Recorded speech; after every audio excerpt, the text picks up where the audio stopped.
Assalamualaikum warahmatullahi taala wabarakatuh.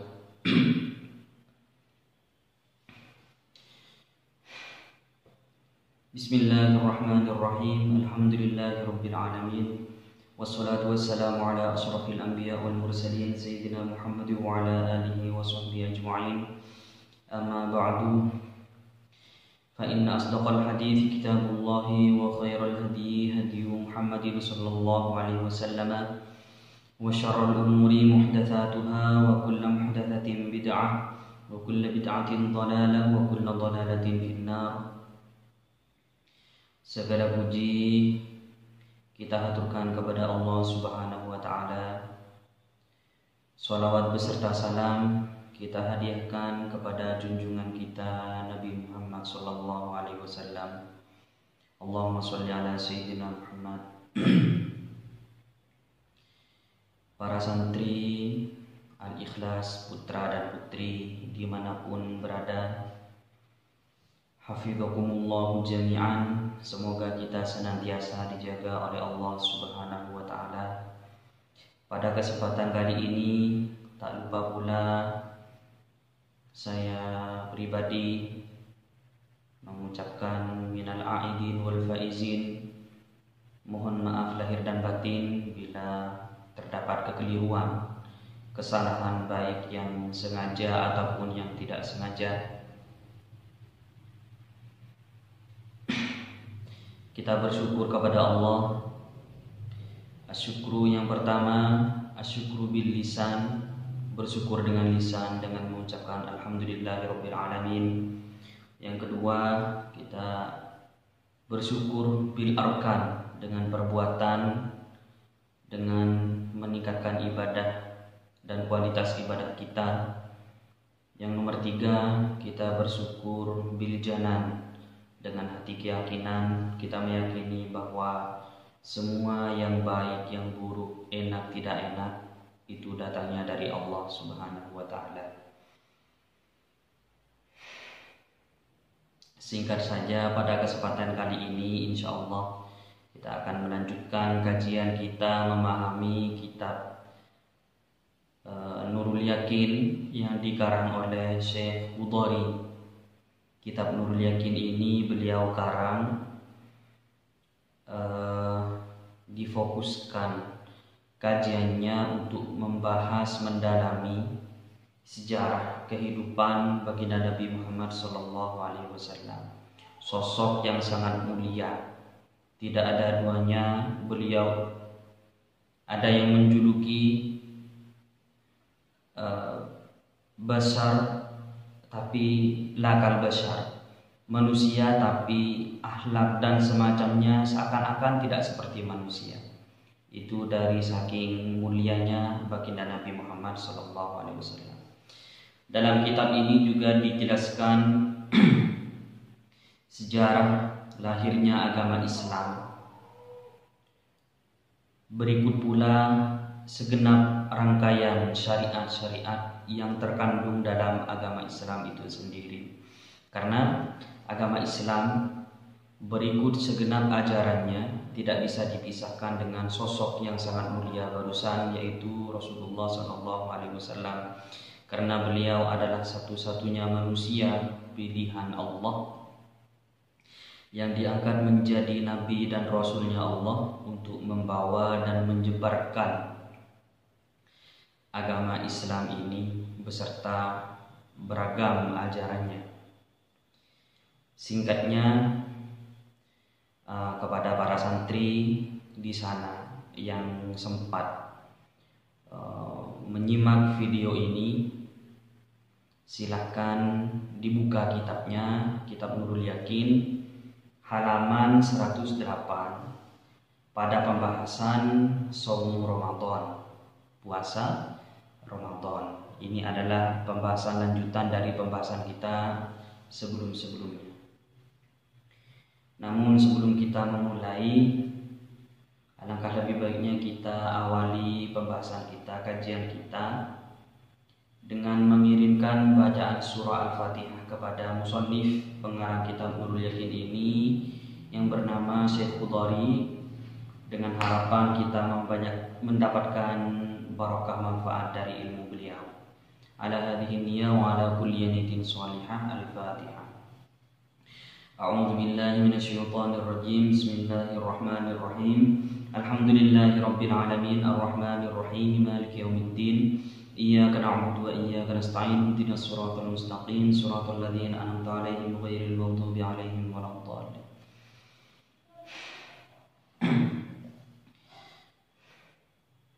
Bismillahirrahmanirrahim. Saumu Ramadana, judulnya adalah Saumu Ramadan, artinya puasa Ramadan. Ini adalah susunan secara tulisan, susunan idhofah, mudhof dan mudhof ilaih. Ada kalimat yang dibuang pada kalimat ini, yaitu kalimat fi yang menempel pada Ramadan. Dibuang karena sudah maklum. Seandainya dikeluarkan saumun fi Ramadana, puasa pada bulan Ramadan. Saumun ada dua kalimat, ada kalimat saumun dan Ramadan. Sebelum melanjutkan bacaan, ada sedikit penjelasan dari dua kalimat ini. Saumun artinya puasa. Baru saja kita baru selesai melakukan puasa Ramadan selama 1 bulan penuh. Mudah-mudahan diterima oleh Allah Subhanahu wa taala. Memahami kata puasa. Di sini ada istilah saumun. Saumun artinya puasa. Dalam bahasa Arab sinonim ada kalimat yang semakna dengan kalimat saumun ini, yaitu kalimat imsak. Jadi saumun ini makna, arti secara bahasa adalah imsak. Imsak artinya menahan diri. Menahan diri, orang yang menahan diri dari segala sesuatu yang diinginkan, itu sudah namanya saum, sudah namanya puasa secara bahasa. Orang ingin makan, ditahan. Menahan dari makan itu namanya sudah puasa. Orang ingin minum, menahan diri dari minum itu namanya shaum secara bahasa. Orang ingin jalan-jalan, ingin refreshing, kemudian ditahan tidak jalan-jalan. Nah, menahan diri dari jalan-jalan itu dia secara bahasa adalah shaum, berpuasa. Nah, ini adalah pengertian shaum secara istilah. Namun ada pengertian puasa secara bahasa. Namun ada pengertian puasa secara istilah yang barusan secara bahasa.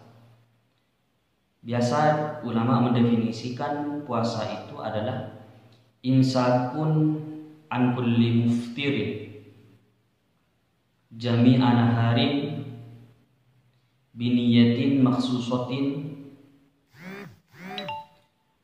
Jadi puasa itu adalah imsakun, menahan diri, an kulli muftirin, dari segala sesuatu yang dapat membatalkan puasa, biniyatin maksusotin, dengan niat yang khusus, jami'an harin, sepanjang hari.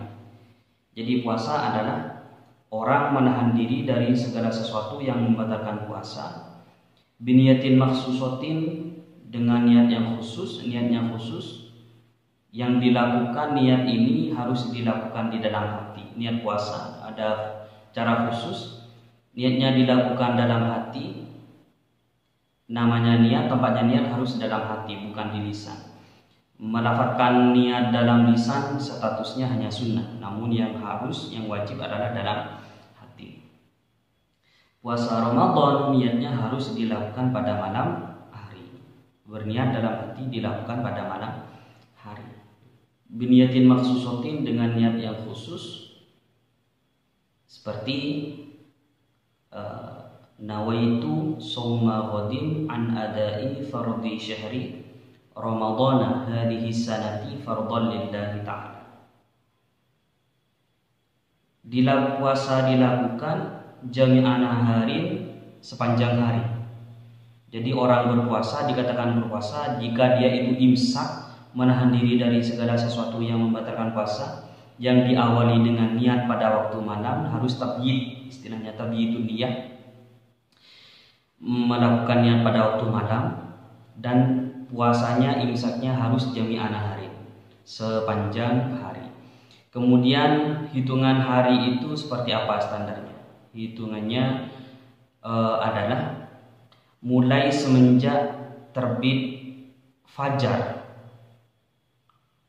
yaitu bersamaan dengan masuknya waktu subuh. Nah, ketika sudah adzan subuh, sudah mulai start jami'an hari ini, sudah mulai nahar. Kemudian berakhir sampai ghurubus syamsi, sampai terbenamnya matahari. Jadi jami'an hari hitungannya adalah semenjak masuk waktu subuh, semenjak terbit fajar shadiq sampai terbenam matahari pada waktu maghrib. Jadi waktunya berpuasa saat itu. Kemudian itu pengertian singkatnya puasa. Kemudian di sini ada Ramadan, shaum Ramadan, puasa pada Ramadan. Maksudnya puasa pada bulan Ramadan. Ramadan di sini adalah nama sebuah bulan. Ada penjelasan kenapa bulan itu dinamakan bulan Ramadan. Dikarenakan biasanya orang-orang Arab pada zaman itu bulan Ramadan ini sudah ada bahkan sebelum Islam hadir. Orang-orang Arab sudah menamakan bulan itu bulan Ramadan. Kenapa? Karena Ramadan ini secara maknanya adalah panas, artinya cuaca yang panas atau udara yang panas, artinya Ramadan. Dan bersamaan suatu bulan yang memiliki cuaca panas akhirnya dinamakan bulan Ramadan karena cuacanya sama dengan nama seperti itu. Jadi orang Arab biasanya menamakan bulan Ramadan, menamakan bulan disesuaikan dengan cuaca. Seperti itu. Kemudian penjelasan selanjutnya ini akan dijelaskan tentang sejarah, karena kitab ini adalah kitab sejarah. Maka yang akan dijelaskan adalah sejarah lahirnya atau turunnya syariat perintah Allah yang berkaitan tentang kewajiban puasa Ramadan. Yaitu wafi Sya'ban, puasa Ramadan ini wajib sejak wafi Sya'ban, dan pada bulan Sya'ban, min hadhihi sanati, pada bulan ini. Bulan ini maksudnya min hadhihi sanati, pada tahun ini. Tahun ini maksudnya adalah pada tahun kedua hijrahnya Nabi dari Mekah ke Madinah. Pada tahun kedua aujaba telah mewajibkan Allah, siapa Allah, pada tahun kedua, pada bulan Sya'ban, pada tahun kedua Hijriah. Allah mewajibkan shaum syahri Ramadan, pada mewajibkan puasa Ramadan, diwajibkan alal ummatil islamiyati, atas umat Islam, seluruh umat Islam. Jadi kewajiban puasa Ramadan ini diturunkan oleh Allah kepada Nabi pada bulan Sya'ban, tepatnya pada tahun kedua Hijriah. Sebelum itu tidak ada puasa Ramadan. Sebelum bulan Sya'ban tahun kedua ini tidak ada puasa Ramadan. Kemudian seandainya ada pertanyaan, apakah sebelum turunnya perintah ini, turunnya perintah kewajiban puasa Ramadan pada bulan Sya'ban tahun kedua Hijriah, apakah sudah ada puasa? Apakah Nabi pernah berpuasa? Pernah. Yaitu ada penjelasan juga, wa kana alaihi salam qabla dzalika yasumu thalathata ayyamin min kulli syahrin. Wa kana, dan ada alaihi salam, siapa alaihi salam? Rasulullah sallallahu alaihi wasallam, qabla dzalika, sebelum tahun kedua Hijriah atau sebelum turunnya kewajiban puasa Ramadan, sebelum turun syariat puasa Ramadan, ada Nabi yasumu, ialah berpuasa siapa Nabi, thalathata ayyamin, selama 3 hari, min kulli syahrin, dari setiap bulan. Jadi sudah pernah sebelum itu Rasulullah seringkali melakukan puasa tiap bulannya paling tidak selama 3 hari. Jadi ada seorang ulama yang berpendapat puasanya itu dinamakan dengan ayyamul bid, puasa pada hari putih. Jadi tepatnya kurang lebih sekitar tanggal 13, 14, 15. Jadi disunnahkan, tetapi sifatnya sunnah bukan kewajiban. Bagi kita disunnahkan berpuasa setiap bulannya itu pada tanggal 13, 14, 15, namanya Ayyamul Bid, puasa hari putih. Statusnya sunnah. Sama seperti puasa bulan Syawal. Sekarang bulan Syawal disunahkan berpuasa. Ada penjelasan dari Nabi. Setiap orang yang berpuasa bulan Ramadan kemudian dilanjutkan 6 hari pada bulan Syawal, maka dia akan mendapatkan pahala sama seperti pahalanya orang yang berpuasa selama 1 tahun penuh. Nabi hanya menjelaskan seperti itu, tidak menjelaskan bagaimana teknis pelaksanaannya. Sehingga ulama berijtihad, ada fatwa yang menjelaskan bahwa sifatnya hanya afdhaliyah saja. Cara yang utama melakukan puasa Syawal itu yaitu beriringan dengan setelah hari Idul Fitri, berarti mulai tanggal 2.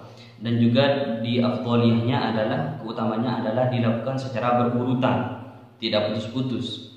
Nah, melakukan puasa Syawal beriringan dengan Idul Fitri, kemudian dilakukan dengan berurutan, tidak putus-putus, ini sifatnya afdhaliyah saja.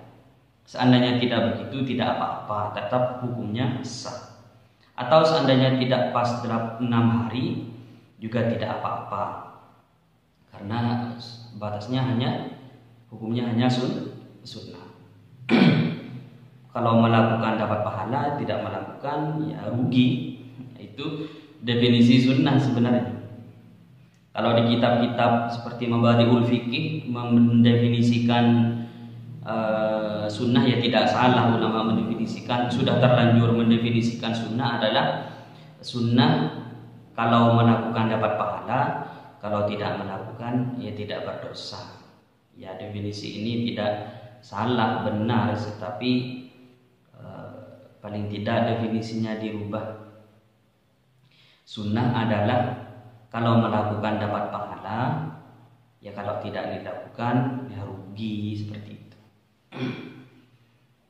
Yang paling tidak ada perubahan definisi yang sifatnya memotivasi.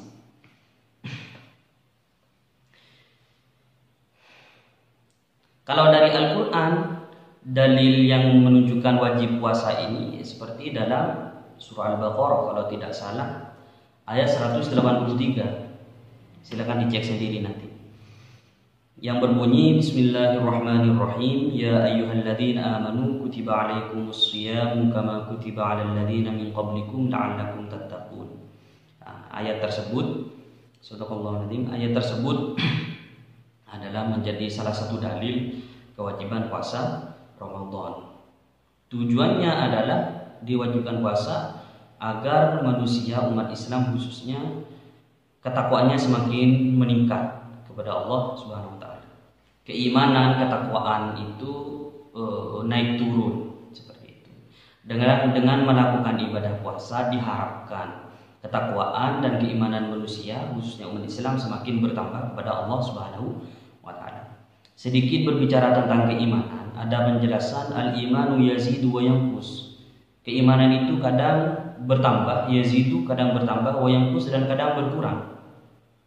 Bukan berarti tidak ada sama sekali, ada, cuman kualitasnya kadang naik turun, kadang bertambah, kadang berkurang. Kemudian tolak ukurnya bagaimana? Tolak ukurnya untuk mengukur keimanan seseorang naik. Kapan naik, kapan turun, yaitu dari kualitas dan kuantitas ibadah yang dia lakukan. Nah, semakin banyak ibadah, semakin bagus kualitas ibadah orang lakukan, maka secara otomatis keimanannya naik, yazidu, bertambah. Kapan ibadah yang dilakukan menurun, berkurang, baik kuantitas ataupun kualitas, maka status keimanannya yang kus, dia berkurang. Dan di sini dengan melakukan ibadah puasa, khususnya puasa Ramadan, atau bahkan ditambah dengan puasa sunnah, diharapkan kualitas ibadahnya bertambah. Nah, ini adalah salah satu faedah yang nomor satu dari disyariatkannya puasa. Jadi faedah puasa yang nomor satu adalah meningkatkan ketakwaan kepada Allah Subhanahu wa taala. Kemudian berikutnya, wasyamu min da'aimi hadzal din. Wasyamu, adapun puasa, min da'aimi hadzal din ialah termasuk salah satu pilar dari pilar-pilar agama Islam. Jadi puasa ini termasuk salah satu pilar yang menguatkan agama Islam.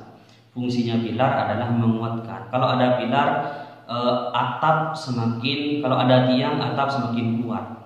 Kalau tiangnya berkurang, atapnya makin rapuh. Begitupun agama Islam akan semakin kuat kalau pemeluknya melestarikan, menjaga pilar-pilarnya seperti puasa Ramadan. Orang kalau meremehkan puasa Ramadan, maka secara otomatis dia meremehkan atau meruntuhkan agama itu sendiri. Selain termasuk dari pilar-pilar agama puasa ini juga termasuk wal faraidi allati biha yatimmun nizam.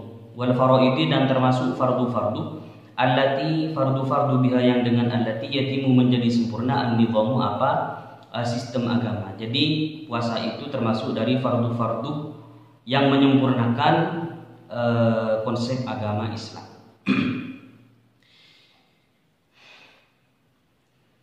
Selanjutnya di sini akan dijelaskan tentang jadi manfaat yang kedua dari berpuasa adalah menguatkan agama Islam, karena puasa termasuk salah satu dari pilar dari sekian banyak pilar Islam. Yang pertama faedahnya meningkatkan iman dan takwa. Yang kedua adalah menguatkan Islam itu sendiri. Itu dari manfaat berpuasa atau faedah berpuasa. Dan penjelasan selanjutnya, fa innal insana, kenapa Allah mewajibkan puasa pada manusia?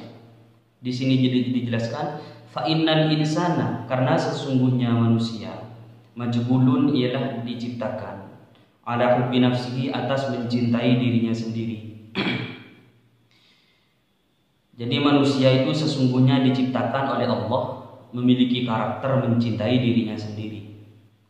Wassa'i fima ya'udu 'alaiha bin naf'il khassi, dan berusaha, wassa'i, dan berusaha, fima, pada hal, setiap hal, ya'udu, yang kembali, ma alaiha, atas nafsihi. Ma itu berupa bin naf'il khassi, berupa manfaat yang khusus. Jadi karakter dasar manusia itu adalah diciptakan mencintai dirinya sendiri dan terus berusaha mendapatkan manfaat yang kembali pada dirinya sendiri. Tarikan di samping itu dia meninggalkan atau meremehkan atau tidak mengabaikan, tidak memperhatikan kepada segala sesuatu, wara adzalika, di belakang kepentingan dirinya sendiri. Berarti sesuatu yang di luar kepentingan dirinya sendiri itu berupa apa? Min hajatid du'afai, berupa kebutuhan-kebutuhan para orang-orang yang lemah, wal masakini, dan orang-orang miskin. Jadi di sini disebutkan orang karakternya manusia diciptakan oleh Allah itu memiliki sifat mencintai dirinya sendiri dan terus berusaha mengejar manfaat yang kembali pada dirinya sendiri. Di samping itu dia meninggalkan satu hal di luar kepentingannya dia secara pribadi, semisal kebutuhan du'afa, orang-orang yang lemah, tetangganya yang miskin, tetangganya yang serba kekurangan, kurang makan, pakaian, kebutuhan, dan lain-lain. Nah, ini di luar kebutuhan pribadinya. Ini kadang terabaikan oleh sifat manusia. Wal masakini, dan hajat orang-orang miskin. Sementara orang yang miskin tersebut, tetangga yang miskin, juga membutuhkan kebutuhan hidup. Kalau untuk kelangsungan hidupnya memiliki kebutuhan yang sama, meskipun kadarnya berbeda. Nah, orang karakternya hanya untuk kepentingan dirinya sendiri, mengabaikan kepentingan orang lain, meskipun tetangganya itu sangat butuh, kehidupannya serba kekurangan. Nah, jadi di sini ada problem, sehingga Allah menurunkan syariat puasa. Kemudian bagaimana logikanya? Syariat puasa dengan kepentingan kebutuhan, menodong kebutuhan orang-orang du'afa dan masakin. Di sini disebutkan fala budda min wazi'in yaz'uhu li hajati qaumin aqadathum quwwahum an idraki hajatihim. Fala budda, karena orang karakternya seperti itu, mendahulukan diri sendiri daripada kepentingan orang lain, lebih-lebih para du'afa masakin. Fala budda, maka harus min wazi'in, dari suatu pendorong atau orang yang mendorong, yaz'u, yang bisa mendorong apa wazi'u kepada insan, lihajati qaumin, untuk memenuhi kebutuhan kaum, adat yang bisa meredakan atau memenuhi kepada kaum, wahum apa kekuatan insan, an idraki hajatihim, dari memenuhi kebutuhan para du'afa dan masakin. Oleh karena itu perlu adanya suatu dorongan yang mampu mendorong orang-orang yang mampu untuk memenuhi kebutuhan orang-orang yang tidak mampu. Di sini dalam hal ini yang dipilih adalah berpuasa.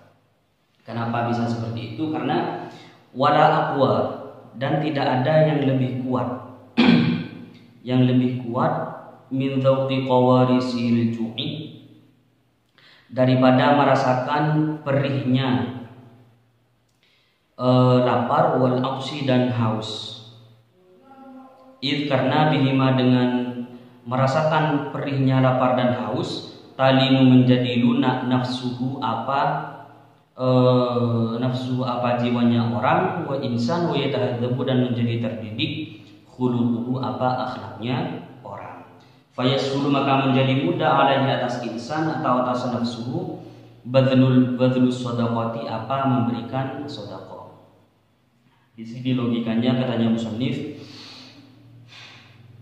orang yang seorang du'afa dan masakin, orang yang serba kekurangan kehidupannya, dia membutuhkan uluran tangan dari orang-orang yang mampu. Sementara karakter dasar manusia diciptakan selalu mendahulukan dirinya sendiri daripada kepentingan orang lain, lebih-lebih kepentingan para du'afa dan masakin. Karena seperti itu, maka butuh dorongan, sesuatu yang bisa mendorong agar orang yang mampu mau bersedekah kepada orang yang tidak mampu.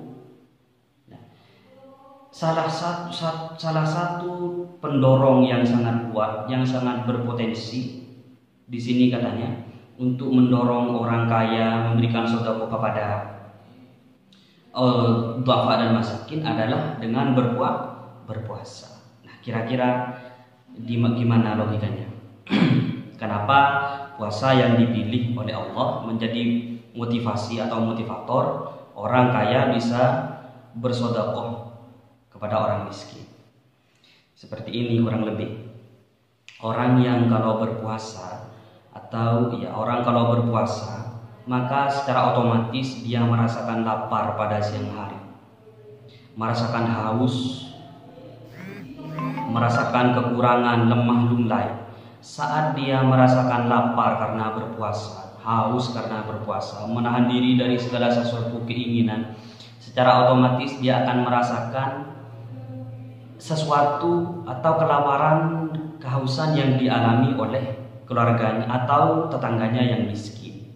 Dia akan sadar, iya, seperti ini rasanya kalau lapar, seperti ini rasanya kalau haus, seperti ini kalau rasanya tidak bisa, kalau rasanya menahan diri dari segala sesuatu yang diinginkan. Sesuatu rasa lapar, rasa haus yang sudah dirasakan oleh tetangganya yang miskin, dengan berpuasa dia rasakan juga. Karena dia merasakan betapa perihnya lapar dan haus, hal ini akan membuka mata hati batin orang-orang kaya untuk memberikan bantuan kepada orang-orang yang membutuhkan. Jadi secara singkat, dalam hal ini bacaan yang kita bahas barusan ada sekurang-kurangnya ada beberapa poin. Yang pertama adalah poin sejarah lahirnya bulan puasa Ramadan, yaitu diwajibkan pada bulan Sya'ban. Turunnya syarat ini adalah pada bulan Sya'ban tahun kedua Hijriah. Sebelum itu belum ada syariat puasa. Cuman Nabi sudah pernah berpuasa